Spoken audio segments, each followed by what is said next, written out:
Hello, everybody. Good evening. Sanbonani. Super triggered. I'm super triggered, and I don't know if I'm going mad or it's part of the grieving process. I don't know. So, today, a mother of one of my late daughter's friends calls me, and she says to me, "Oh my God,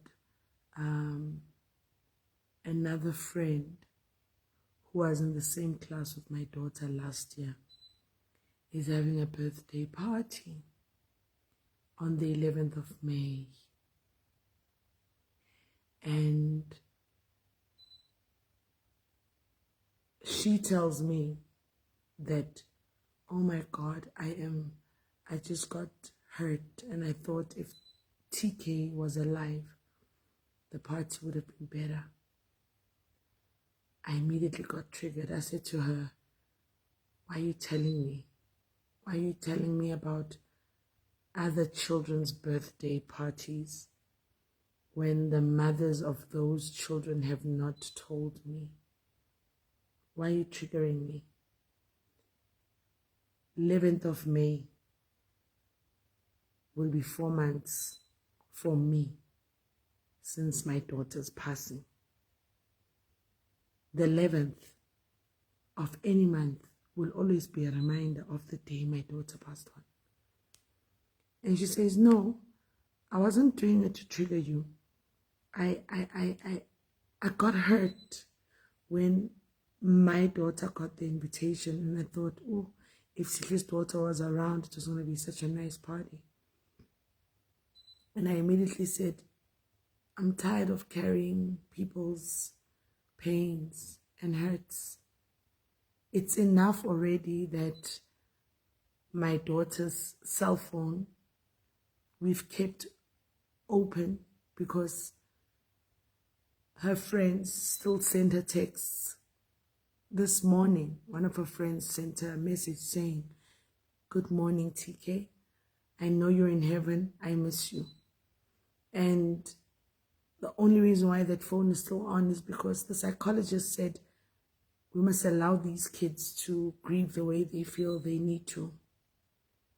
But now when I need to carry the burdens of their mothers who are saying they're missing my daughter and they are triggered, please understand me. There's nothing wrong with them also missing my daughter and with them also being triggered. But ngithwele kanzima, guys. Ngithwele, because here I am. I must deal with little children who are constantly texting my daughter's phone, who are constantly sharing pictures and memories of them with my daughter. And I do advise their parents to say, please take your child for counseling, please take your child for therapy, please have a conversation with your child about TK. I think your child is going through the most. But for me, it's like I feel ngati nyankomela. I feel ngati you're bragging ukuthi your daughters are still alive and mine is not. That's why I need to, maybe I'm crazy, or maybe it's part of the journeys of grief. But I feel like nyankomela ukuthi you're going to birthday party and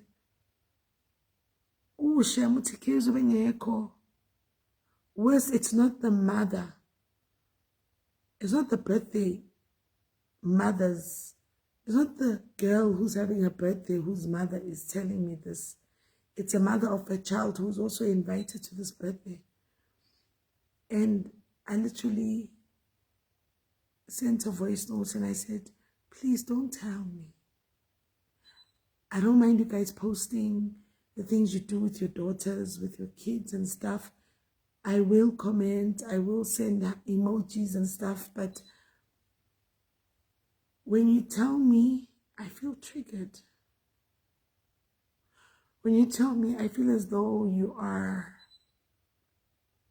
making a mockery of me to say,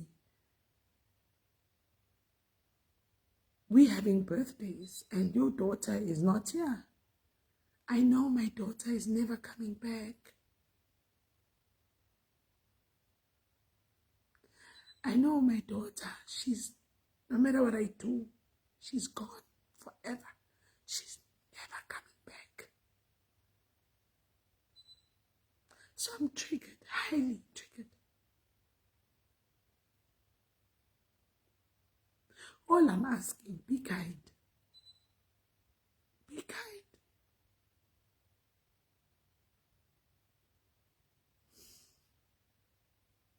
Be kind. Not just to me, but to everyone around you, because everybody is fighting a battle you know absolutely nothing about. Be kind. You don't need to pick up the phone and tell me that,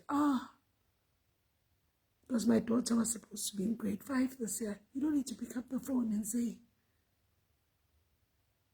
the grade 5s are having a public speaking competition and so won, and we know TK could have won. We are broken. Yes, maybe you're saying it from a good heart. Maybe you're not saying to hurt me. Maybe you are speaking because your feelings are also valid. I'm not saying your feelings are not valid. Your feelings are also valid. TK was loved by everybody. TK was loved by all moms. Your feelings are valid.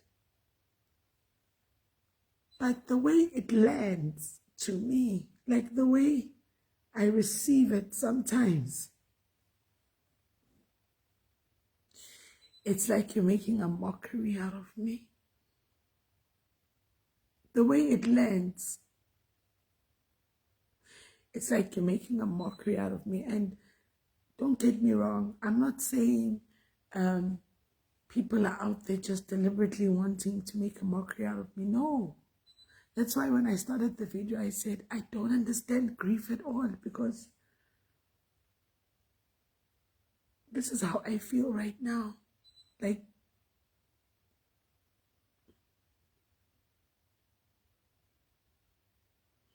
I'm not saying don't post about your children. I'm not saying don't celebrate your children's birthdays and things. I'm not saying that.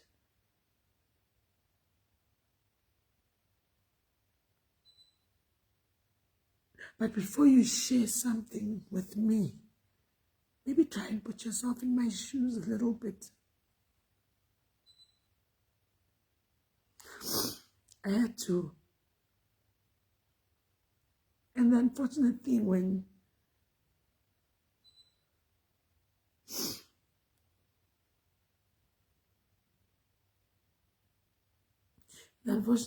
is when I get this call, I'm in the car with my son and the car is on Bluetooth, so he also heard. And I said to him, how do you feel? He says, Ma, how do you feel, Ma? And I said to him, I'm hurt. I feel like, why must they tell us that so-and-so is having a birthday on the 11th of May and they all got birthday invitations and TK is not around? And my son said to me, Mom, this is the second time this is happening. Even during school holidays, they phoned you and they said it was one of TK's friends' birthdays and they were all flying down to Cape Town for a birthday and they wished TK was around. And I said, there's nothing wrong in them. Maybe they also are genuinely hurt and they triggered and they want to share with me. But for me right now, it's not landing nicely.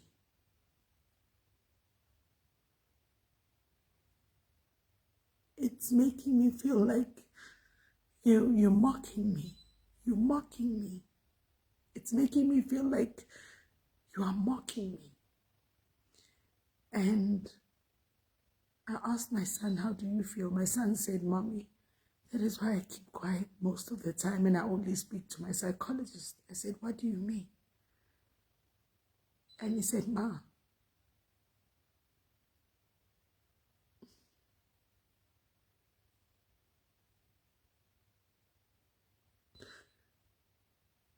I don't like talking about my sister to my friends or her friends. I said, why? He says, because sometimes they will say things or they'll ask me questions and I'm not ready to answer them.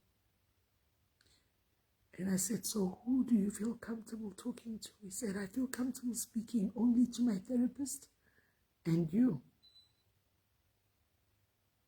I said, okay.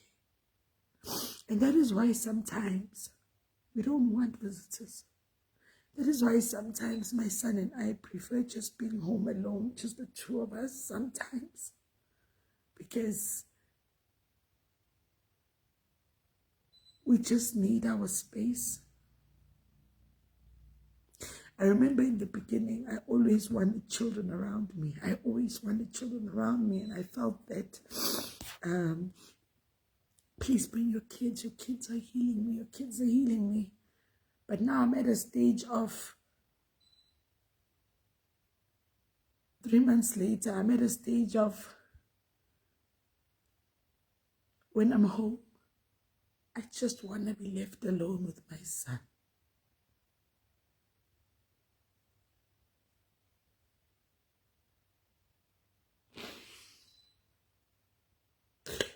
I'm at a stage where when I'm in the house, I just want to be left alone with my son. I just want to feel comfortable knowing that he's probably doing his homework or we're sitting together watching TV but it's just us getting used to the new normal that is so abnormal to us. And that doesn't mean we are chasing people away. I mean, my son, there's this one very close friend of his that the day my daughter died, his parents released him to me. And he's been here for my son, like almost every weekend he's here. And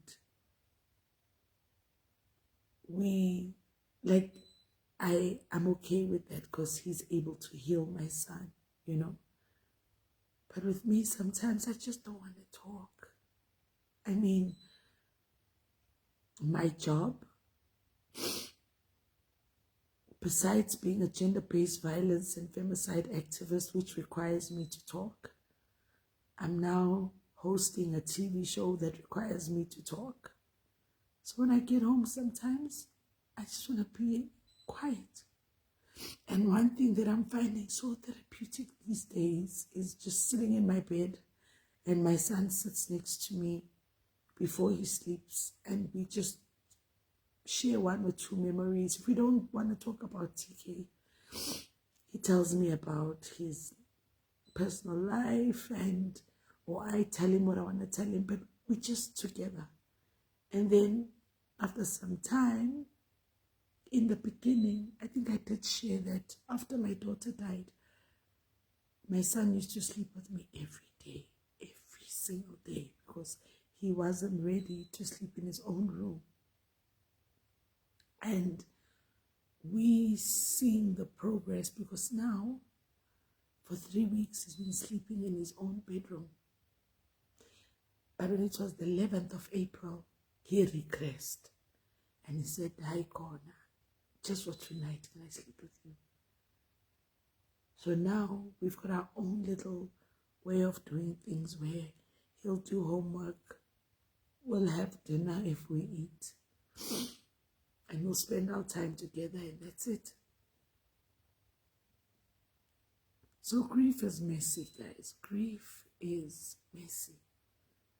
There's nothing as messy as grief. Grief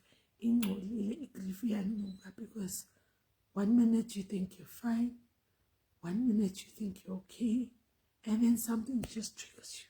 It just triggers you like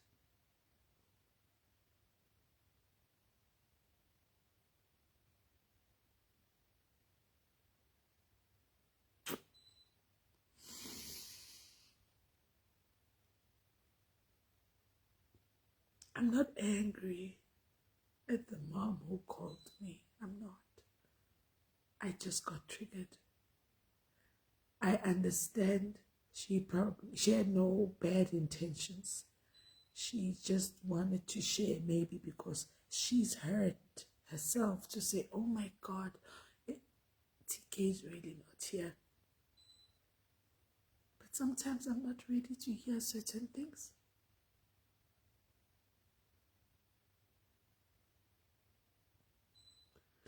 And if only people can understand that sometimes I'm not ready to hear certain things, and that doesn't mean I don't like you. That doesn't mean block me. That doesn't mean I won't need you in my space. But at that moment, you are triggering me. At that moment, I feel triggered.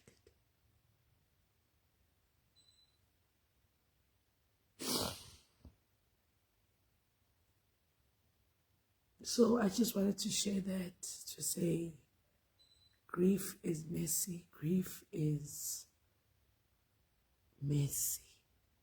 Ingcolile. I am a broken soul.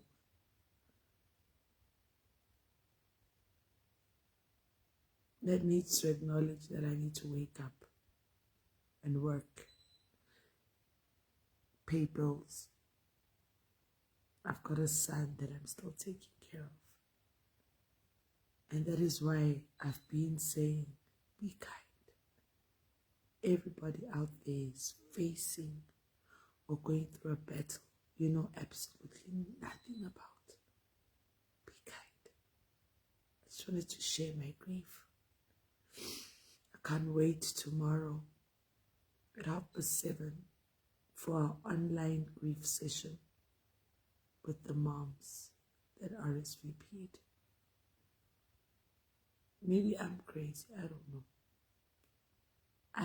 I've never lost a child. This is all new to me.